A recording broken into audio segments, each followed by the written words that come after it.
আমরা ছেলে মানুষ ভাই, না চাইতো পরিবারে ভালো রাখার জন্য সবার আগে নিজের পরিবারটারে হারাই। প্রতি মাসেই সীমিত ইনকাম করলেও সব টাকা পরিবারে দিয়ে শূন্য পকেটে থাকি আমরা খুশি হয়ে যাই।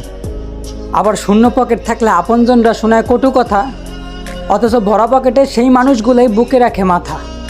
আর তুমি ভাবো একটা ছেলের জীবন অনেকটা ইজি, তুমি কল্পনাও করতে পারবা না।